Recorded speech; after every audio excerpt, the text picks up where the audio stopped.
लोकसभा के अध्यक्ष श्रीमान ओम बिरला जी, राज्यसभा के उपसभापति श्रीमान हरिवंश जी, केंद्रीय मंत्रिपरिषद के मेरे साथी श्री प्रहलाद जोशी जी, श्री हरदीप सिंह पुरी जी, अन्य राजनीतिक दलों के प्रतिनिधिगण, वर्चुअल माध्यम से जुड़े अनेक देशों के पार्लियामेंट के स्पीकर्स, यहां उपस्थित अनेक देशों के एम्बेसडर्स, इंटर पार्लियामेंट्री यूनियन के मेंबर्स, अन्य महानुभाव और मेरे प्यारे देशवासियों, आज का दिन बहुत ही ऐतिहासिक है। आज का दिन भारत के लोकतांत्रिक इतिहास में मील के पत्थर की तरह है।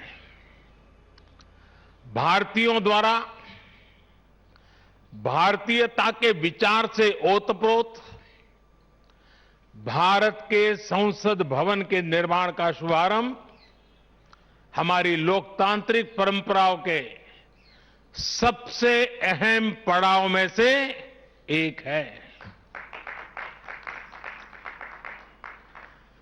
हम भारत के लोग मिलकर अपनी संसद के इस नए भवन को बनाएंगे और साथियों, इससे सुंदर क्या होगा, इससे पवित्र क्या होगा जब भारत अपनी आजादी के 75 वर्ष का पर्व मनाए तो उस पर्व की साक्षात प्रेरणा हमारी संसद की नई इमारत बने। आज 130 करोड़ से ज्यादा भारतीयों के लिए बड़े सौभाग्य का दिन है, गर्व का दिन है, जब हम इस ऐतिहासिक पल के साक्षी बन रहे हैं। साथियों, नए संसद भवन का निर्माण नूतन और पुरातन के सह अस्तित्व का उदाहरण है। ये समय और जरूरतों के अनुरूप खुद में परिवर्तन लाने का प्रयास है। मैं अपने जीवन में वो क्षण कभी नहीं भूल सकता जब 2014 में पहली बार एक सांसद के तौर पर मुझे संसद भवन में आने का अवसर मिला था। तब लोकतंत्र के इस मंदिर में कदम रखने से पहले मैंने सिर झुकाकर, माथा टेककर लोकतंत्र के इस मंदिर को नमन किया था। हमारे वर्तमान संसद भवन ने आजादी के आंदोलन और फिर स्वतंत्र भारत को गढ़ने में अपनी अहम भूमिका निभाई है। आजाद भारत की पहली सरकार का गठन भी यही हुआ और पहली संसद भी यहीं बैठी। इसी संसद भवन में हमारे संविधान की रचना हुई, हमारे लोकतंत्र की पुनर्स्थापना हुई। बाबा साहब आंबेडकर और अन्य वरिष्ठों ने सेंट्रल हॉल में गहन मंथन के बाद हमें अपना संविधान दिया।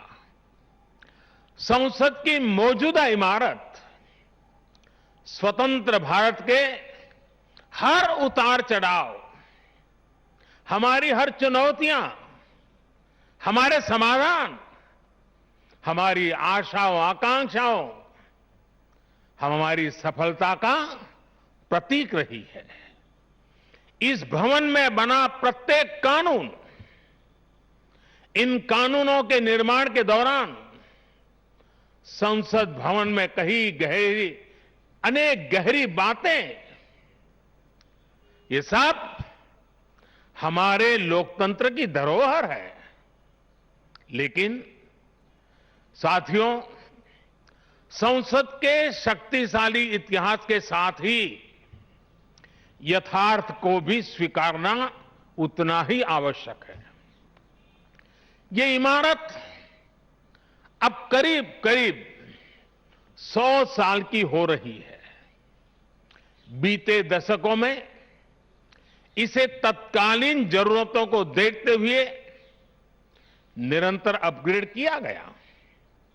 इस प्रक्रिया में कितनी ही बार दीवारों को तोड़ा गया है, कभी नया साउंड सिस्टम, कभी फायर सेफ्टी सिस्टम, कभी आईटी सिस्टम, लोकसभा में बैठने की जगह बढ़ाने के लिए तो दीवारों को भी हटाया गया। इतना कुछ होने के बाद संसद का ये भवन अब विश्राम मांग रहा है।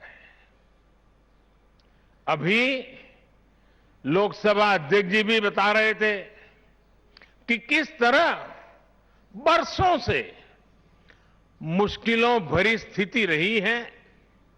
बरसों से नए संसद भवन की जरूरत महसूस की गई है। ऐसे में ये हम सभी का दायित्व बनता है कि 21वीं सदी के भारत को अब एक नया संसद भवन मिले। इसी दिशा में आज ये शुभारंभ हो रहा है और इसलिए आज जब हम एक नए संसद भवन का निर्माण कार्य शुरू कर रहे हैं तो वर्तमान संसद परिषद के जीवन में नए वर्ष भी जोड़ रहे हैं। साथियों, नए संसद भवन में ऐसी अनेक नई चीजें की जा रही हैं जिससे सांसदों की एफिशिएंसी बढ़ेगी, उनके वर्क कल्चर में आधुनिक तौर तरीके आएंगे। अब जैसे अपने सांसदों से मिलने के लिए उनके संसदीय क्षेत्र से लोग आते हैं, तो अभी जो संसद भवन है उसमें लोगों को बहुत दिक्कत होती है, आम जनता को दिक्कत होती है, नागरिकों को दिक्कत होती है। आम जनता को अपनी कोई परेशानी अपने सांसद को बतानी है, कोई सुख दुख बांटना है, तो इसके लिए भी संसद भवन में स्थान की बहुत कमी महसूस होती है। भविष्य में प्रत्येक सांसद के पास ये सुविधा होगी कि वो अपने क्षेत्र के लोगों से यहीं निकट में ही, इसी ये विशाल परिसर के बीच में ही उनको एक व्यवस्था मिलेगी ताकि वो अपने संसदीय क्षेत्र से आए लोगों को उनके सुख दुख बांट सके। साथियों, पुराने संसद भवन ने स्वतंत्रता के बाद के भारत को दिशा दी, तो नया भवन आत्मनिर्भर भारत के निर्माण का गवाह बनेगा। पुराने संसद भवन में देश की आवश्यकताओं की पूर्ति के लिए काम हुआ, तो नए भवन में 21वीं सदी के भारत की आकांक्षाएं पूरी की जाएगी। जैसे आज इंडिया गेट से आगे नेशनल वॉर मेमोरियल ने राष्ट्रीय पहचान बनाई है, वैसे ही संसद का नया भवन अपनी पहचान स्थापित करेगा। देश के लोग, आने वाली पीढ़ियां नए भवन को देखकर गर्व करेगी कि ये स्वतंत्र भारत में बना है। आजादी के 75 वर्ष का स्मरण करते हुए इसका निर्माण हुआ है। साथियों, संसद भवन की शक्ति का स्रोत उसकी ऊर्जा का स्रोत हमारा लोकतंत्र है। आजादी के समय किस तरह से एक लोकतांत्रिक राष्ट्र के रूप में भारत के अस्तित्व पर संदेह और शंकाएं जताई गई थी, ये इतिहास का हिस्सा है। अशिक्षा, गरीबी, सामाजिक विविधता और अनुभवहीनता जैसे अनेक तर्कों के साथ ये भविष्यवाणी भी कर दी गई थी कि भारत में लोकतंत्र असफल हो जाएगा। आज हम गर्व से कह सकते हैं कि हमारे देश ने उन आशंकाओं को न सिर्फ गलत सिद्ध किया है, बल्कि 21वीं सदी की दुनिया भारत को अहम लोकतांत्रिक ताकत के रूप में आगे बढ़ते हुए देख भी रही है। साथियों, लोकतंत्र भारत में क्यों सफल हुआ, क्यों सफल है और क्यों कभी लोकतंत्र पर आंच नहीं आ सकती, ये बात हमारी हर पीढ़ी को जानना समझना बहुत आवश्यक है। हम देखते सुनते हैं दुनिया में 13वीं शताब्दी में रचित मैग्ना कार्टा की बहुत चर्चा होती है। कुछ विद्वान इसे लोकतंत्र की बुनियाद भी बताते हैं, लेकिन ये भी बात उतनी ही सही है कि मैग्ना कार्टा से भी पहले 12वीं शताब्दी में 12th सेंचुरी में ही भारत में भगवान बसवेश्वर का अनुभव मंटपम अस्तित्व में आ चुका था।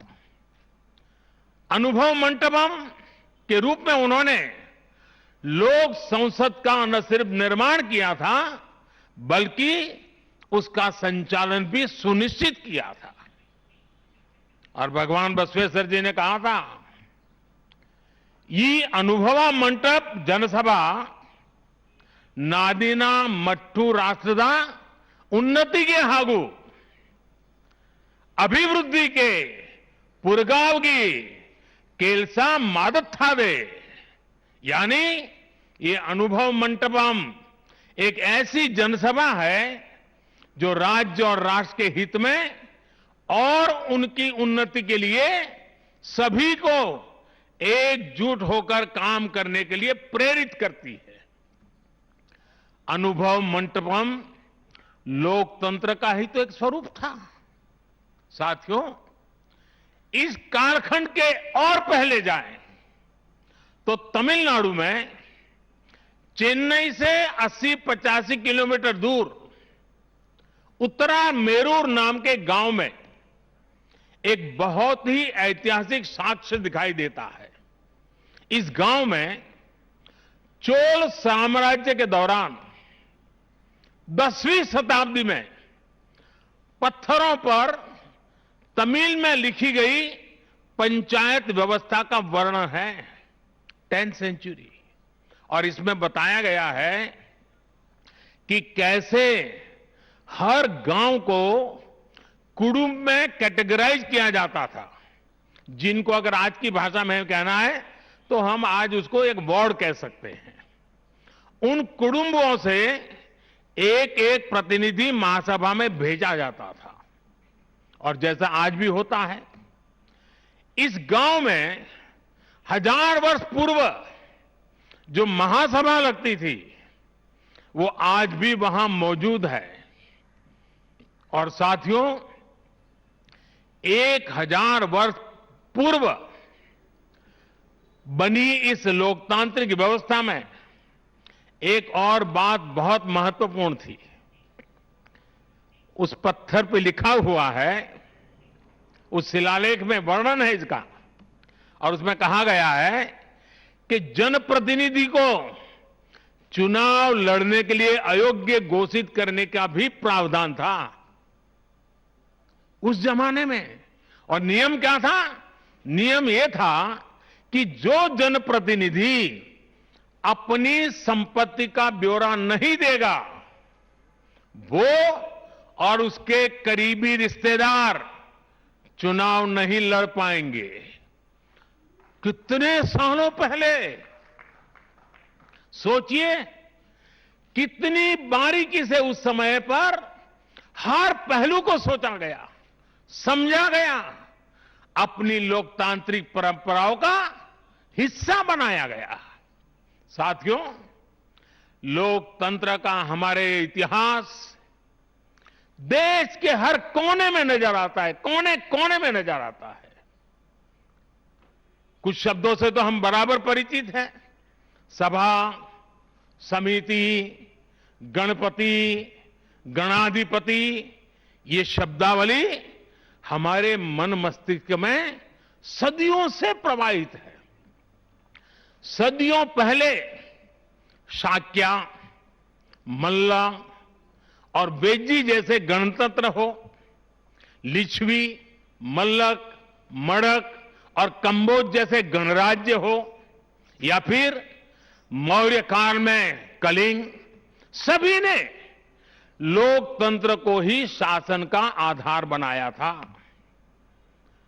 हजारों साल पहले रचित हमारे वेदों में से ऋग्वेद में लोकतंत्र के विचार को समज्ञान यानी समूह चेतना, कलेक्टिव कॉन्शियसनेस के रूप में देखा गया है।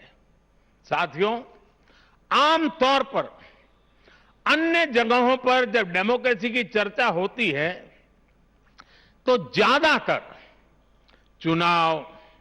चुनाव की प्रक्रिया, इलेक्टेड मेंबर्स, उनके गठन की रचना, शासन प्रशासन, लोकतंत्र की परिभाषा इन्हीं चीजों के आसपास रहती है। इस प्रकार की व्यवस्था पर अधिक बल देने को ही ज्यादातर स्थानों पर उसी को डेमोक्रेसी कहते हैं। लेकिन भारत में लोकतंत्र एक संस्कार है। भारत के लिए लोकतंत्र जीवन मूल्य है, जीवन पद्धति है, राष्ट्र जीवन की आत्मा है। भारत का लोकतंत्र सदियों के अनुभव से विकसित हुई व्यवस्था है। भारत के लिए लोकतंत्र में जीवन मंत्र भी है, जीवन तत्व भी है और साथ ही व्यवस्था का तंत्र भी है, तत्व भी है, तंत्र भी है। समय समय पर इसमें व्यवस्थाएं बदलती रही, प्रक्रियाएं बदलती रही, लेकिन आत्मा लोकतंत्र ही रही। और विडंबना देखिए, आज भारत का लोकतंत्र हमें पश्चिमी देशों से न समझाया जाता है। जब हम विश्वास के साथ अपने लोकतांत्रिक इतिहास का गौरवगान करेंगे तो वो दिन दूर नहीं जब दुनिया भी कहेगी India is mother of democracy, India is mother of democracy, India is mother of democracy.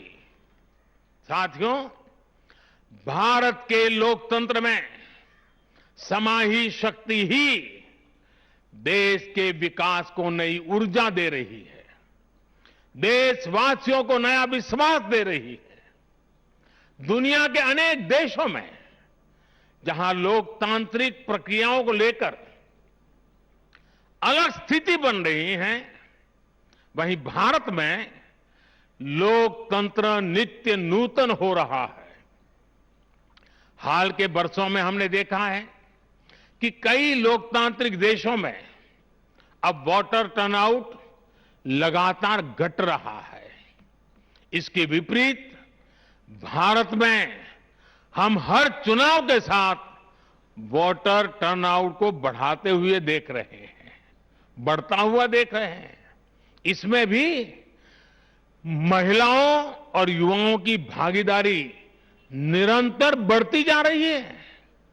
साथियों, इस विश्वास की, इस आस्था की वजह है भारत में लोकतंत्र हमेशा से ही गवर्नेंस के साथ ही मतभेदों और विरोधाभासों को सुलझाने का महत्वपूर्ण माध्यम भी रहा है।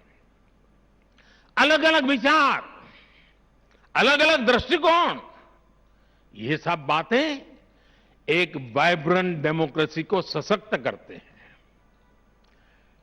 डिफरेंसेस के लिए हमेशा जगह हो, लेकिन डिस्कनेक्ट कभी ना हो, इसी लक्ष्य को लेकर हमारा लोकतंत्र आगे बढ़ा है।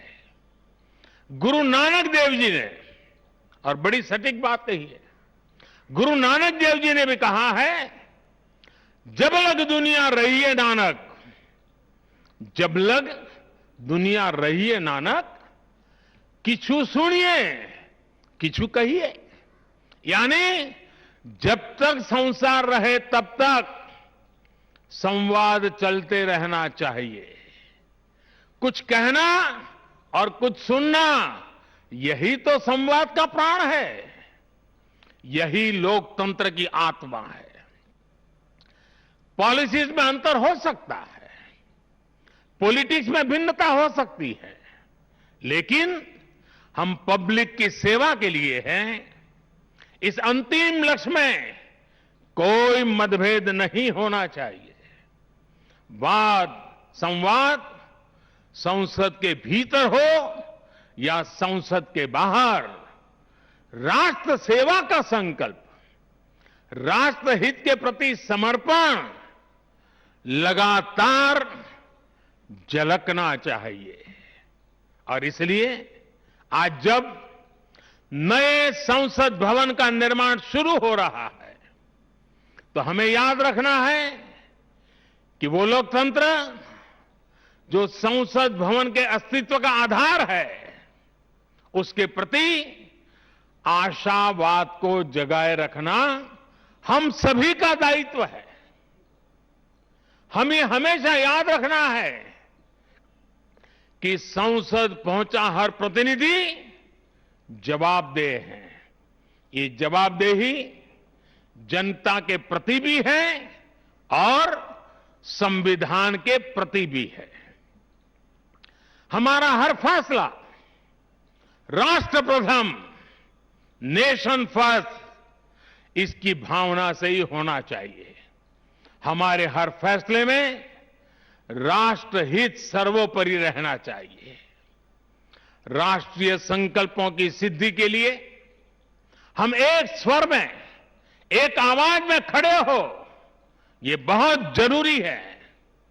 साथियों, हमारे यहां जब मंदिर के भवन का निर्माण होता है, तो शुरू में उसका आधार सिर्फ ईंट पत्थर ही होता है। कारीगर, शिल्पकार सभी के परिश्रम से मंदिर के भवन का निर्माण पूरा होता है। लेकिन वो भवन एक मंदिर तब बनता है, उसमें पूर्णता तब आती है जब उसमें प्राण प्रतिष्ठा होती है। प्राण प्रतिष्ठा होने तक वो सिर्फ एक इमारत ही रहता है। साथियों, नया संसद भवन भी बनकर तो तैयार हो जाएगा, लेकिन वो तब तक एक इमारत ही रहेगा जब तक उसकी प्राण प्रतिष्ठा नहीं होगी। लेकिन ये प्राण प्रतिष्ठा किसी एक मूर्ति की नहीं होगी। लोकतंत्र के इस मंदिर में इसका कोई विधा विधान भी नहीं है, विधि विधान भी नहीं है। इस मंदिर की प्राण प्रतिष्ठा करेंगे इसमें चुनकर आने वाले जनप्रतिनिधि, उनका समर्पण, उनका सेवा भाव इस मंदिर की प्राण प्रतिष्ठा करेगा। उनका आचार, विचार, व्यवहार इस लोकतंत्र के मंदिर की प्राण प्रतिष्ठा करेगा। भारत की एकता, अखंडता को लेकर किए गए उनके प्रयास इस मंदिर की प्राण प्रतिष्ठा की ऊर्जा बनेंगे। जब एक एक जनप्रतिनिधि अपना ज्ञान, अपना कौशल्य, अपनी बुद्धि, अपनी शिक्षा, अपना अनुभव पूर्ण रूप से यहां निचोड़ देगा, राष्ट्रहित में निचोड़ देगा, उसी का अभिषेक करेगा, तब इस नए संसद भवन की प्राण प्रतिष्ठा होगी। यहां राज्यसभा काउंसिल सब स्टेट्स है, एक ऐसी व्यवस्था है जो भारत के फेडरल स्ट्रक्चर को बल देती है। राष्ट्र के विकास के लिए राज्य का विकास, राष्ट्र के विकास के लिए राज्य का विकास, राष्ट्र की मजबूती के लिए राज्य की मजबूती, राष्ट्र के कल्याण के लिए राज्य का कल्याण, इस मूलभूत सिद्धांत के साथ काम करने का हमें प्रण लेना है। पीढ़ी दर पीढ़ी आने वाले कल में जो जनप्रतिनिधि यहां आएंगे, उनके शपथ लेने के साथ ही प्राण प्रतिष्ठा के इस महायज्ञ में उनका योगदान शुरू हो जाएगा। इसका लाभ देश के कोटि कोटि जनों को होगा। संसद की नई इमारत एक ऐसी तपोस्थली बनेगी जो देशवासियों के जीवन में खुशहाली लाने के लिए काम करेगी, जन कल्याण का काम करेगी। साथियों, 21वीं सदी भारत की सदी हो, यह हमारे देश के महापुरुषों और महान नारियों का सपना रहा है। लंबे समय से इसकी चर्चा हम सुनते आ रहे हैं। 21वीं सदी भारत की सदी तब बनेगी जब भारत का एक एक नागरिक अपने भारत को सर्वश्रेष्ठ बनाने के लिए अपना योगदान देगा। बदलते हुए विश्व में भारत के लिए अवसर बढ़ रहे हैं।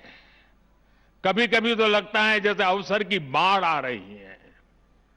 इस अवसर का हमें किसी भी हालत में, किसी भी सूरत में इन अवसरों को हमें हाथ से निकलने नहीं देना है। पिछली शताब्दी के अनुभवों ने हमें बहुत कुछ सिखाया है। उन अनुभवों से सीखे और उन अनुभवों की सीख हमें बार बार याद दिला रही है कि अब समय नहीं गंवाना है, समय को साधना है। साथियों, एक बहुत पुरानी और महत्वपूर्ण बात मैं आज जिक्र करना चाहता हूं। वर्ष 1897 में स्वामी विवेकानंद जी ने देश की जनता के सामने 1897 में कहा था कि अगले 50 सालों के लिए उन्होंने एक आह्वान किया था और स्वामी जी ने कहा था कि आने वाले 50 सालों तक भारत माता की आराधना ही सर्वोपरि हो। देशवासियों के लिए उनका यही एक काम, भारत माता की आराधना। और हमने देखा उस महापुरुष की वाणी की ताकत। इसके ठीक 50 वर्ष बाद 1947 में भारत को आजादी मिल गई थी। आज जब संसद के नए भवन का शिलान्यास हो रहा है तो देश को एक नए संकल्प का भी शिलान्यास करना है। हर नागरिक को नए संकल्प का शिलान्यास करना है। स्वामी विवेकानंद जी ने उनके उस आह्वान को याद करते हुए हम सबको ये संकल्प लेना है। ये संकल्प हो इंडिया फर्स्ट का, भारत सर्वोपरि। हम सिर्फ और सिर्फ भारत की उन्नति, भारत के विकास को ही अपनी आराधना बना ले। हमारा हर फैसला देश की ताकत बढ़ाए, हमारा हर निर्णय, हर फैसला एक ही तराजू में तोला जाए, और वो तराजू है देश का हित सर्वोपरि, देश का हित सबसे पहले। हमारा हर निर्णय वर्तमान और भावी पीढ़ी के हित में हो। साथियों, स्वामी विवेकानंद जी ने तो 50 वर्ष की बात की थी। हमारे सामने 25-26 साल बाद आने वाली भारत की आजादी की 100वीं वर्षगांठ है, जब देश वर्ष 2047 में 2047 में अपनी स्वतंत्रता के 100वें वर्ष में प्रवेश करेगा। तब हमारा देश कैसा हो, हमें देश को कहां तक ले जाना है, इस 25-26 वर्ष कैसे हमें खप जाना है, इसके लिए हमें आज संकल्प लेकर काम शुरू करना है।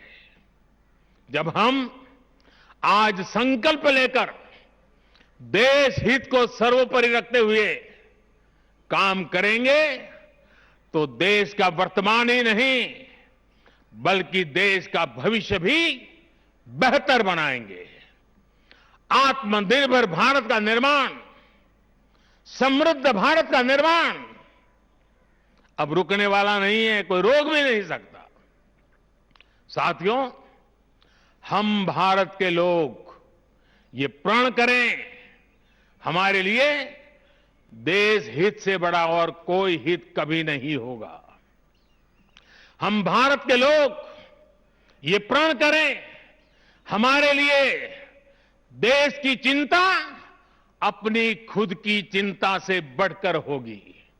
हम भारत के लोग ये प्रण करें, हमारे लिए देश की एकता अखंडता से बढ़कर कुछ नहीं होगा।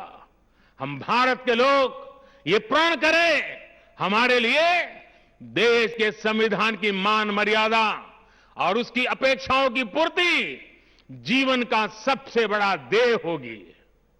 हमें गुरुदेव रविन्द्रनाथ टैगोर की ये भावना हमेशा याद रखनी है। और गुरुदेव रविन्द्रनाथ टैगोर की भावना क्या थी? गुरुदेव कहते थे, एकोता उत्साहो धरो, एकोता उत्साहो धरो, জাতীয় উন্নতি করো, দুসুক ভুবনে সবে ভারতের জয়। यानी एकता का उत्साह थामे रहना है, हर नागरिक उन्नति करे, पूरे विश्व में भारत की जय जयकार हो। मुझे विश्वास है हमारी संसद का नया भवन हम सभी को एक नया आदर्श प्रस्तुत करने की प्रेरणा देगा। हमारी लोकतांत्रिक संस्थाओं की विश्वसनीयता हमेशा और मजबूत होती रहे। इसी कामना के साथ मैं अपनी वाणी को विराम देता हूं और 2047 के संकल्प के साथ पूरे देशवासियों को चल पड़ने के लिए निमंत्रण देता हूं। आप सबका बहुत बहुत धन्यवाद। धन्यवाद।